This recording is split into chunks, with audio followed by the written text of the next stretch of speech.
Chag Sameach, everyone. Jewish tradition offers two central images for the moment of revelation at Sinai. The first image is one of coercive acceptance of the Torah. Mechilta de Rabbi Yishmael, a Midrashic collection, imagines God holding the mountain over the Israelites down below, saying, if you accept the Torah, good. And if not, this will be your grave. We are to imagine that God actually threatens to drop the mountain on the Israelites if they do not accept the Torah. This comes from the verse that the Israelites were standing tachtit har, at the foot of the mountain, although tachat, for those who know the Hebrew, also means under. While this midrash is upsetting, it reminds me that our sages saw Torah as a weighty commitment to carry, one that in some sense is imposed on us by our ancestry. We are born into the covenant or we choose it, and it commands us to strive to live each day, to live up to our tradition's highest values and to fulfill the mitzvot. The second image of receiving Torah is one of loving, heartfelt commitment that is freely offered. Shir HaShirim Rabbah, the Midrash on Song of Songs, comments on an unusual phrase we find in Deuteronomy 4:9. There, Moses urges the people not to forget the things, the Devarim, they saw with their own eyes at Mount Sinai, and to make them known to their children and to their children's children. Devarim also means words. So the Midrash asks, what does it mean that the Israelites saw the words, saw the Devarim with their own eyes? And I think our sage's answer is beautiful. At the moment when God gave the Torah, they taught, each of the sacred words flew through the air and approached the people of Israel one by one. Each word sought a voluntary commitment from every member of the community, asking, do you accept me? These are the commandments entailed through me. These are the punishments, the rewards, the judgments, and the rulings ruled through me.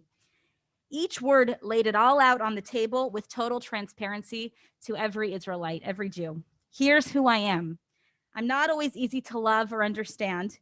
Will you accept me? Will you love me?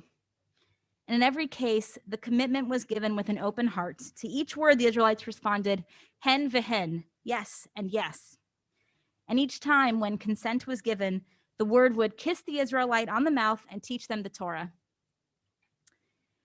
I grew up in a passionately Zionist home. I attended Jewish day school, summer camp, and youth group that celebrated Israel and helped me form an emotional attachment early on. It wasn't exactly having a mountain held over my head, but there was no question in my mind that I was a proud Zionist. There was no other way to be. Peoplehood was not a choice, and I believed in Israel, its necessity, its miraculousness, and its promise. Loving Israel came very naturally. Before college, I lived in Haifa for a semester and later returned to make Aliyah in my 20s and to live in Jerusalem.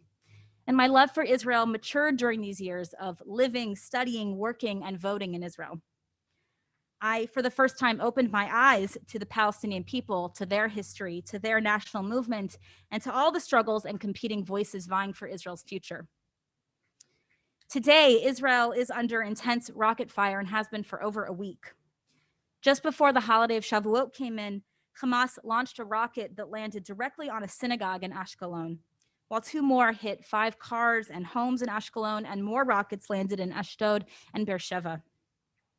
And dozens of Palestinian citizens have tragically been killed in Gaza. I join my voice with the voices of many Israelis and Palestinians calling for an end to violence and to terrorism. We all call for an end to the senseless loss of innocent life. Today, we are faced with the same question about Israel that our sages imagined we were faced with at Mount Sinai regarding the Torah. We are not forced to believe in Israel and its fight to create a viable home for all Jews and a democratic society that treats all citizens with total equality. There is no mountain being held over our heads. We are asked, knowing what we know, do we accept and believe in Israel? These are the dangers entailed in me. These are the joys. These are the beauties. These are the crises, the violence, the incredible loss that come as part of your acceptance. This is the fight entailed in me.